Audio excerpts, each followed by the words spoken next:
오늘 주시는 말씀 사무엘상 2장 22절에서 26절까지의 말씀을 통해서 사무엘이 점점 자라매 라는 제목으로 주님 주신 은혜를 함께 나누도록 하겠습니다. 우리가 살아가다 보면 일이 꼬일 때가 있습니다. 꼬여서 풀지 못하는 그런 상황 가운데 처할 때가 있지요. 그래서 이제는 너무 늦었다, 더 이상 어쩔 도리가 없다, 그래서 무기력하게 손을 놓아버리고 싶은 순간들이 있습니다. 오늘 성경 말씀을 보면 엘리라고 하는 사람이 등장을 하는데요, 그 두 아들들을 이제 나무라는 그런 상황입니다.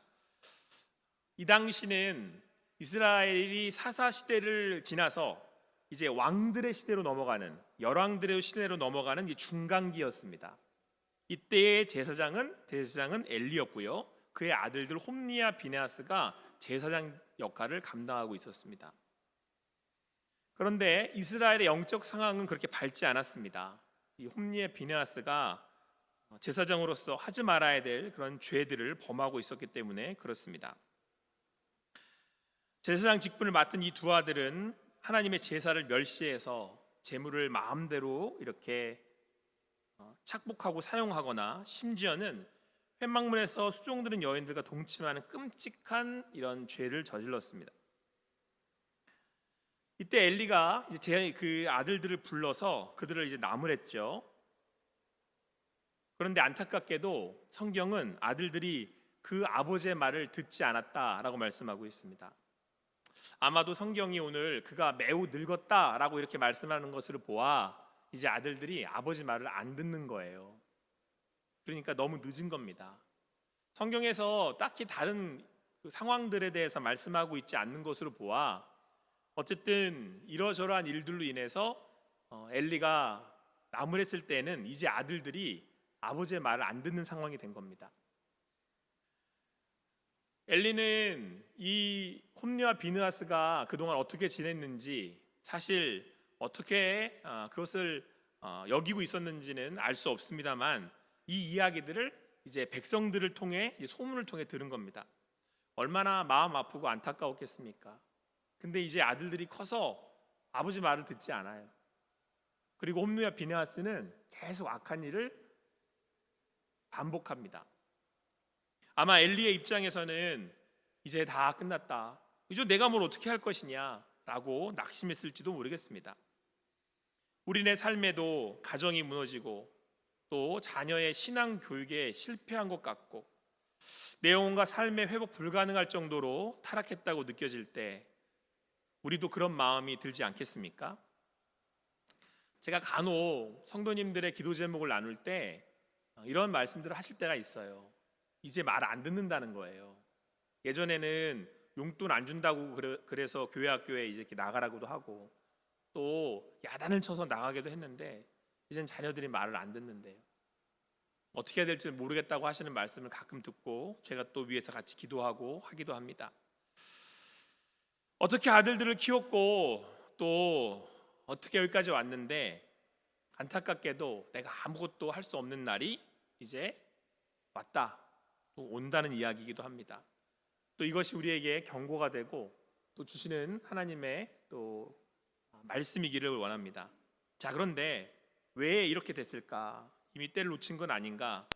나는 늙어서 아무것도 할 수 없는가? 라고 싶을 때 오늘 성경은 단지 우리들에게 그러니까 잘해 라고 하는 무책임한 말씀을 하시지 않습니다. 오늘 말씀을 통해서 내가 어찌할 수 없는, 더 이상 무엇인가 할 수 없는 것 같은 상황이 되었다 할지라도 오늘 그 주시는 말씀이 여러분과 저의 삶에 하나님께서 주시는 음성이 되어서, 하나님이 주시는 말씀이 되어서 다시금 시작하고 다시금 나아가고 다시금 일어날 수 있는 여러분과 제가 되기를 간절히 소망합니다. 우리 25절 말씀을 한 번 더 같이 읽겠습니다. 25절 말씀 같이 읽겠습니다. 시작.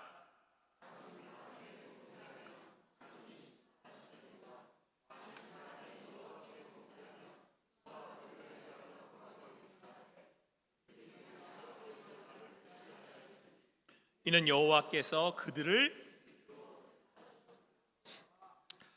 엘리가 그래도 나름대로는 아들들을 데려다가 이제 나무랍니다.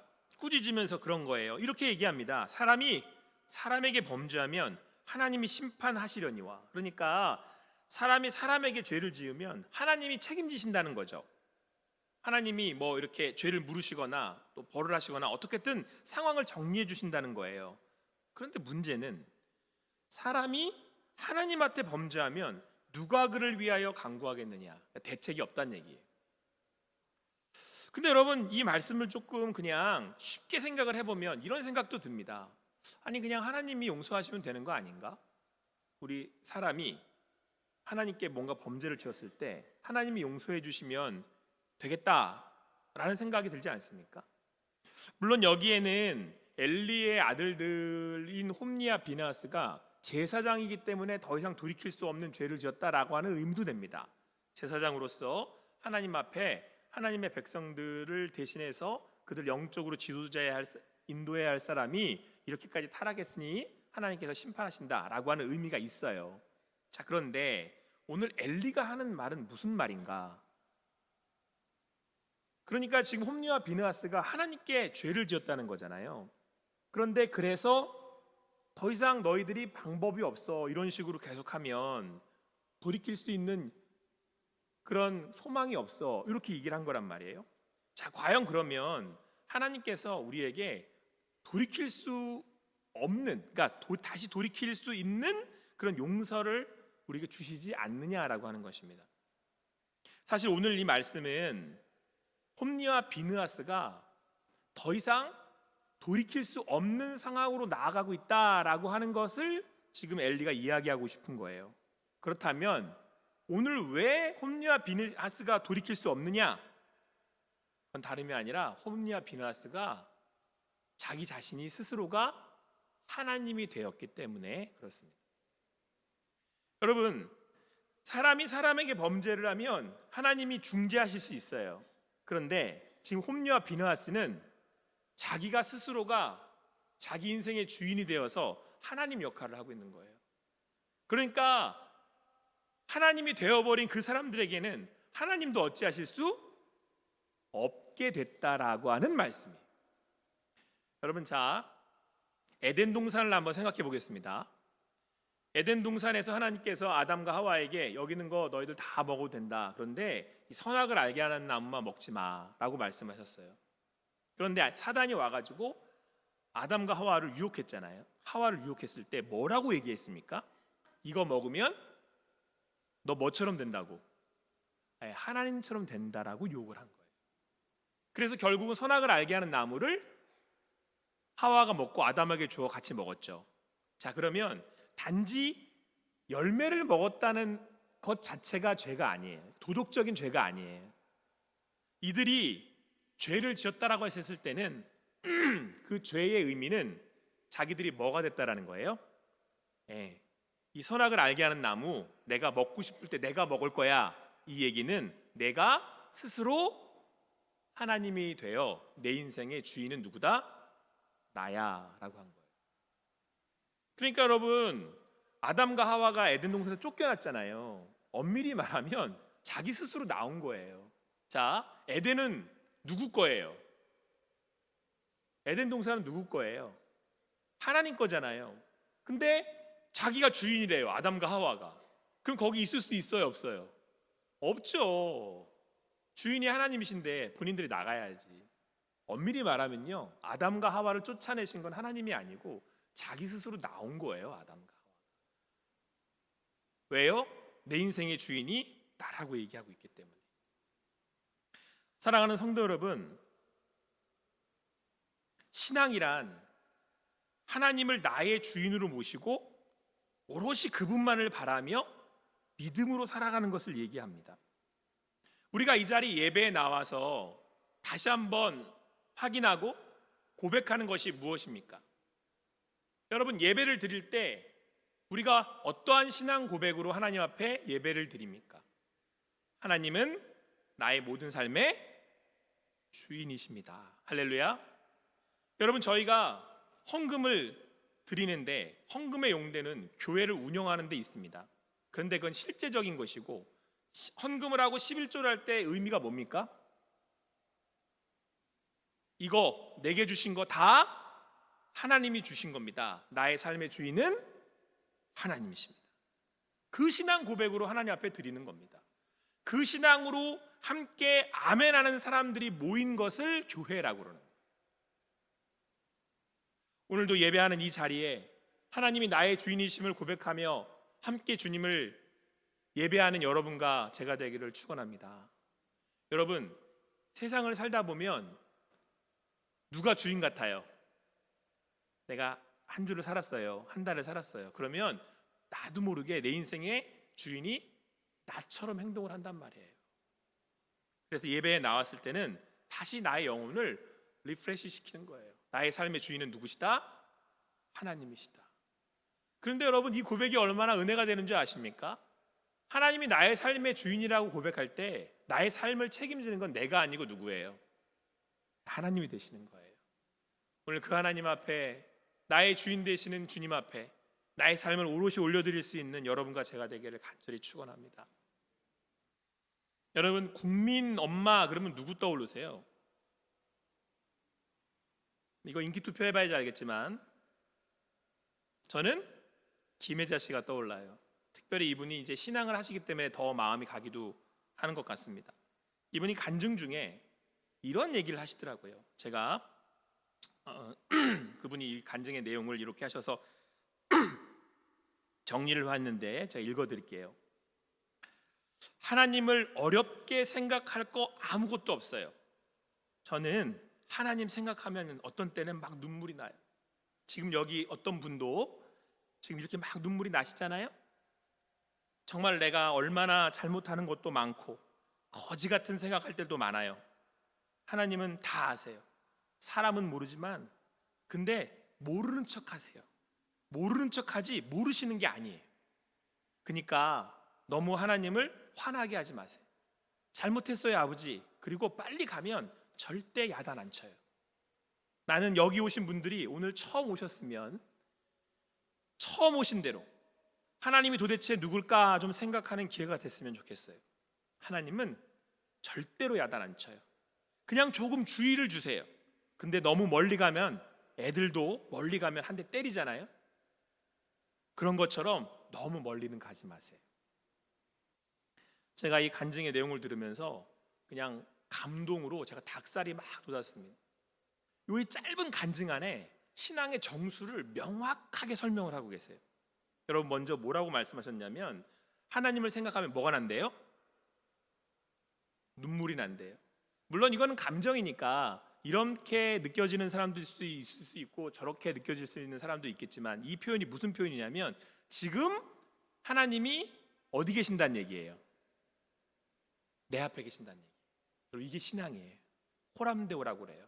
하나님 앞에서 예수를 믿고 하나님과 함께 동행한다는 게 신앙이에요.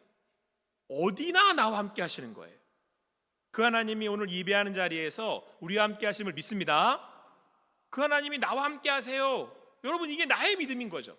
그 하나님은 다른 사람의 하나님이 아니라 누구의 하나님이에요? 나의 하나님이에요. 신앙이란 실제 하시는 하나님을 믿음으로 고백해요. 그렇기 때문에 내가 오늘의 삶을 믿음으로 살아가는 거죠. 오늘 그분은, 하나님은 나의 주인이십니다.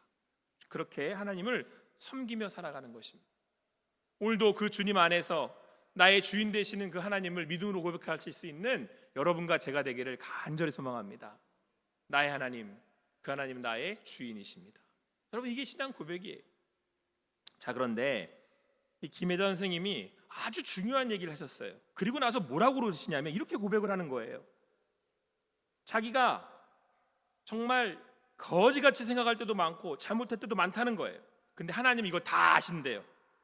근데 모른 척 하시는 걸 안 돼요. 모른 척 하지만 모르시는 게 아니래요. 그러면서 뭐라 그러시냐면, 그러니까 너무 하나님을 화나게 하지 말래요. 그러면서 뭐라 그래요? 잘못했어요, 아버지. 그리고 빨리 인정하라는 거예요. 여러분, 내가 주인이신 하나님을 가깝게 한다는 거, 내가 가깝게 지낸다는 거, 또 친밀하다는 게 어떻게 나타나겠습니까? 뭘로 드러나겠습니까? 내가 하나님과 가까워, 내가 하나님과 친해. 그러면 그 중에 나타나는 그 나의 삶의 신앙의 모습 중에 이게 가장 빨리 나타나요. 그게 뭘까요?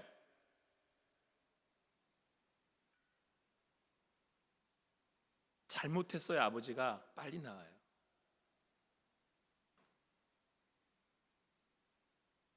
하나님과 가까우면 가까울수록 뭐가 빨라요? 회개가 빨라요. 하나님은 빛이시거든요. 그분 우리에게 말씀하시잖아요. 그러니까 내가 하나님과 가까우면 가까울수록 내가 하나님의 음성을 잘 듣는다는 거잖아요. 하나님의 음성을 들으면 그 하나님이 나의 하나님이시면 하나님 앞에 빨리 고백을 해요. 잘못했어요 아버지. 그러면 뭐라고 그러신다고요? 그러면 빨리 가면 절대로 야단 안 치신대요. 여러분, 부모님들이 자식 이렇게 훈계할 때 뭐라고 그래요? 야, 빨리 잘못했다고 얘기해. 그러면 야단 안 치세요. 야단 맞는 이유가 뭔지 아세요? 오늘 너무 정확하게도 알고 계신 거라니까요. 근데 주의를 주신다는 거예요. 왜? 자꾸 멀리 가니까. 일로 안 와? 너무 멀리 간다 싶으면 그때 한 대씩 때리는 거예요. 그때. 그러니까 너무 멀리 가지 말래. 여러분, 우리 하나님께서 우리에게 은혜를 주신다라고 할 때는 하나님과 내가 가깝다라는 뜻이거든요. 은혜는 다른 게 아니에요. 하나님이 나와 가깝게 계시는 걸 느끼고 경험하고 고백하는 거예요. 그래서 여러분, 내가 은혜 받고 있습니다 그러면 제일 첫 번째 어디서 은혜 받는 줄 아세요? 내가 지금 은혜를 받고 있어. 내가 요즘 은혜를 받고 살아요. 그러면 뭐가 제일 먼저 나한테 은혜가 될까요? 은혜 안 받고 계세요? 예배예요, 예배. 최근에 청소년부 친구 한 명이 새벽 예배를 나와요. 도전이 되시라고 하시는 말씀이기도 하니까. 이 친구가 왜 나올까요? 다 경험 있으시잖아요. 갑자기 새벽 예배 나와. 청소년부회가 언제 나오죠? 경험 없으세요? 경험 있으시잖아요. 우리 언제 청소년부 때 새벽에 나왔어요? 그렇죠. 수련회 때 은혜 받으면 청소년부 애들이 갑자기 나와요. 새벽 예배에. 누구 만난 거예요? 우리 오늘 주님 앞에 다시 한번 돌아보는 시간이 되었으면 좋겠습니다. 오늘 홈리와 비네아스는 제사장이었어요. 근데 그들은 제사를 지내며 예배를 지내며 하나님을 만났어요? 못 만났어요? 못 만났어요. 사랑하는 성도 여러분, 손해보는 인생 살지 마세요. 손해보는 인생이 뭔지 아세요? 그리스도인인데 예배 나올 때 은혜 못 받는 거. 완전 손해예요 그거. 생각해 보세요. 여러분하고 저하고 매주 예배 드리잖아요. 새벽 예배도 드리고 수요도 드리고 금요도 드리잖아요. 근데 예배에서 은혜를 못 받아. 이거 뭐 한 거예요 도대체? 평생 예배 들었는데 평생 예배에서 은혜를 못 받아. 얼마나 안타깝고 손해보는 짓이에요 그게. 여러분, 은혜는 뭐예요? 오늘 여기 계신 하나님을 내가 느끼고 만나고 눈물이 나는 거예요. 오늘 이 자리에 나와서 그 예수님을 주인하고 고백하며 그 주님을 만나는 여러분과 제가 되기를 간절히 소망합니다. 그러면 가장 먼저 나오는 반응이 뭐라고요? 회개예요. 회개. 잘못했어요 아버지. 제가 진심 어린 회개.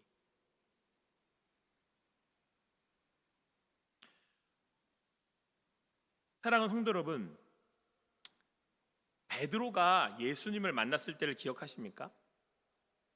예수님께서 베드로를 부르셨어요. 근데 그때 베드로가 밤새 고기를 잡았는데 한 마리도 못 잡은 거예요. 얼마나 피곤하고 힘들든지 이제 다 때려치우고 들어갈란다. 이게 어떤 상황이에요? 다 끝났다 그거잖아요. 다 끝났다. 이제 끝났다. 오늘 종쳤다. 오늘 인생 끝났다. 근데 예수님이 이렇게 오시더니 저기 깊은 데로 가서 한번 그물을 내려봐라 이렇게 말씀하셨단 말이에요. 베드로가 뭐라고 얘기를 하냐면, 제가 밤새 고기를 잡았습니다만 한 테기도 못 잡았습니다. 이 얘기는 뭐냐면, 나는 어부인데 어부인 내가 물길을 모르는 것도 아니고 잡혀야 될 때를 아는데 해봤는데 안 되더라는 거죠. 인생이 더 이상 뭔가 할 수 없는 상황이라는 얘기를 한 거예요. 그때 예수님이 뭐라고 그러시냐면, 저기 깊은 데 가서 한번 던져봐. 베드로가 말씀에 의지해서 제가 깊은 곳에 가서 그물을 한번 던져보겠습니다. 그물을 던졌더니 글쎄 물고기가 그물이 찢어질 만큼 잡힌 거예요. 주변에 있는 친구들까지 다 불러다가 물고기를 잡았는데 그냥 배에 가득 잡아. 얼마나 베드로가 기뻤겠어요. 마음에 막 더할 수 없는 기쁨에 그냥 물고기를 쳐다보면 야 이제 뭐 됐다 막 이런 마음 안 들었겠어요? 근데 이때 베드로의 고백이 그런 고백이 아니에요.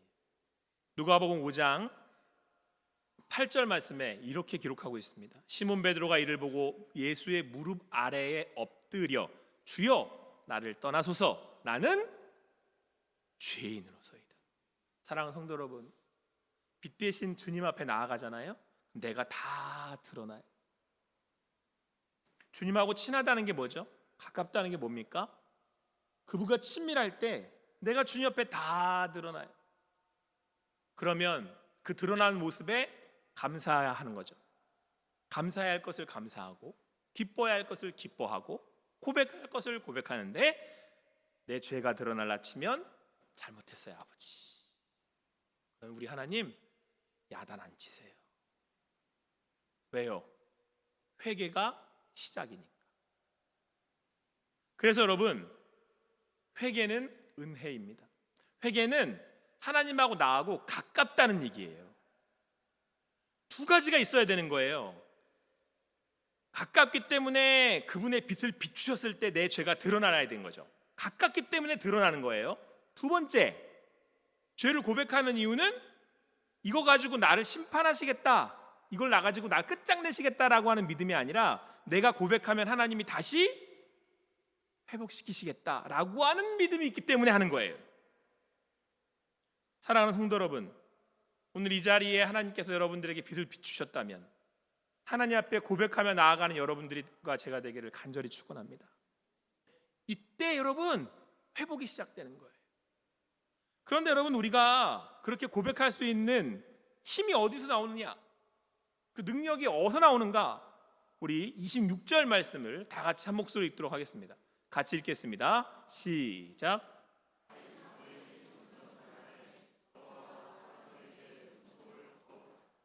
아멘. 여러분, 이 말씀은요, 이 문장 흐름상, 이 지금 오늘 말씀의 흐름상 굉장히 생뚱맞은 말씀이에요. 방금 전까지 뭐였냐면요, 말씀이요, 엘리가 아들들을 야단친 거잖아요. 지금 분위기가 어떤 분위기예요? 야단치고 그들이 잘못한 것들이 드러나고, 더군다나 결론은 뭐였냐면 그럼에도 불구하고 그들이 아버지의 말을 듣지 않아서 하나님이 그들을 벌하시기로 작정하셨다가 오늘 말씀의 결론이에요. 여러분, 엄밀히 말씀을 드리면 사실은 홈리와 비느하스는 자기가 스스로 하나님이 되어서 내 인생의 주인이 되었기 때문에 하나님의 음성이 귀에 안 들려요. 하나님이 아니고 하나님이 주인이 아니기 때문에 자기 인생을 자기가 살겠다는 거예요. 그래서 성경은 이럴 때 하나님이 유기하신다고 그러거든요. 유기라는 건 내버려 두는 거예요. 어떻게 해요? 지가 하나님이라는데. 그땐 방법이 없어요. 사람이 사람에게 범죄를 하면 하나님이 책임지시지만 사람이 하나님께 범죄하고 지가 하나님이라고 그러면 이건 방법이 없는 거예요. 하나님도 어찌할 수 없어서 그냥 내버려 두실 수밖에 없어요. 어떡하겠어요? 자기가 자기 인생의 주인이라는데. 그러면 마지막까지 가는 거예요. 그러면 그땐 끝난 거예요. 이게 요 말씀이거든요. 방금 전까지의 분위기는 다 망했다, 끝났다, 이제 더 이상 방법 없다 하잖아요. 근데 갑자기 생뚱맞게 아이 사무엘에 대한 말씀이 나와요. 아이 사무엘이 점점 자라매 여호와와 사람들에게 은총을 더욱 받더라. 이거는 몇 가지 의미가 있는데요, 이스라엘의 상황이 이렇게 어두워요. 엘리가 대제사장이잖아요. 엘리가 어쩔 수 없는 상황에 점점 가고 있다라고 하는 얘기잖아요. 그 아들들이 물려받아서 제사장 역할을 해야 되는데 아들들은 완전히 끝났다, 그런 얘기잖아요. 그런데 사무엘이 하나님 앞에서 하나님의 말씀을 듣고 점점 더 자라나고 있다. 그러니까 이스라엘에게 하나님께서 소망의 빛을 비추시고 있다라고 하는 말씀이죠. 사랑하는 성도 여러분, 오늘 내가 비록 어찌할 수 없는, 더 이상 내 인생에 나의 능력으로는, 나의 삶의 그 시간으로는 아무것도 할 수 없는, 어찌할 수 없는 상황처럼 보여도 우리 하나님께서 소망의 빛을 비추고 계심을 믿으시기 바랍니다. 그런데 여러분, 이 말씀이 어디에서 반복되냐면 누가복음 2장 52절에서 반복이 돼요. 누가복음 2장 52절 말씀 우리 다 같이 화면 보시면서 한 목소리 읽겠습니다. 시작.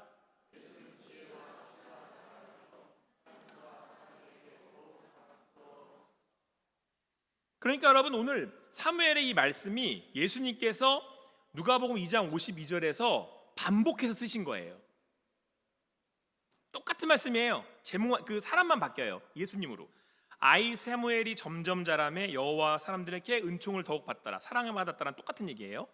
예수는 지혜와 키가 자라가며 하나님과 사람에게 더욱 사랑스러워 가시더라. 할렐루야. 여러분, 오늘 이스라엘 백성에게 사무엘을 통해서 하나님이 소망의 빛을 비추셨잖아요. 아무것도 할 수 없고 더 이상 할 수 없고 끝났다라고 하는 그 상황에 하나님께서 하나님의 사람 사무엘을 준비시켰단 말이에요. 그리고 사무엘을 통해서 사울과 다윗이 세워지는, 하나님이 새롭게 일으키시는 이스라엘 역사가 시작이 됩니다. 오늘 예수님이 지혜와 키가 자라가며 하나님과 사람에게 더욱 사랑스러워 가셨다라는 건 그 영적인 어두움의 이스라엘이 다시금 예수 그리스도로 인하여서 십자가의 죽음과 부활을 통해 회복될 거라고 하는 사실을 말씀하시고 있는 거예요. 여러분, 우리가 다시 회개할 수 있는 능력이 어디서 나오는가? 다시 회개를 통해서 다시 거듭날 수 있는, 새롭게 될 수 있는 그 은혜의 그 순간이 우리에게 주시는 그 능력이 어디서 나오는가? 누구한테서 나온대요? 예수 그리스도에게서 나온대. 사랑하는 성도 여러분, 다 끝난 것 같아요. 내 인생이 끝나서 우리 자식들도 내가 뭐 어떻게 할 수 없는 것 같아요. 내가 끝나서 내 가정에 더 이상 소망이 없는 것 같아요. 내 건강이 없어서 더 이상 안 될 것 같아요. 그런데 오늘 뭐라고 말씀하세요? 예수는 지혜와 키가 자라가며 하나님과 사람에게 더욱 사랑스러워져 갔더라. 여러분, 우리는 누구의 이름으로 기도합니까? 누구의 이름으로 기도합니까? 예수 그리스도입니다. 우리가 회개할 수 있는 이유는, 회개해서 돌이킬 수 있는 이유는, 회개해서 회복될 수 있는 이유는 우리의 능력의 근원 되시는 예수 그리스도에게 있습니다. 설사 어떤 상황이 우리가 엘리가 처한 것처럼 나는 늙었어요. 사람들이, 자식들이 내 말을 안 들어요. 어떤 상황이 일으킬 수 없는 이스라엘의 영적 어두운 상황이에요. 그러나 하나님께서는 사무엘을 자라게 하셨습니다. 그리고 오늘 성경은 우리에게 예수 그리스도를 말씀하고 있습니다. 우리가 다시 일어날 수 있는 이유, 다시 회개할 수 있는 이유, 다시 돌이킬 수 있는 능력, 우리 주 예수 그리스도께 있습니다. 아무쪼록 여러분의 삶의 자리에 주시는 말씀을 마음에 담으시고, 하나님은 나의 주인이십니다. 그분의 음성에 귀 기울이시고 여러분의 상황을 주님께 올려드리며 하나님께 맡겨드리며 예수의 이름으로 기도하실 수 있는 여러분과 제가 되기를 간절히 축원합니다.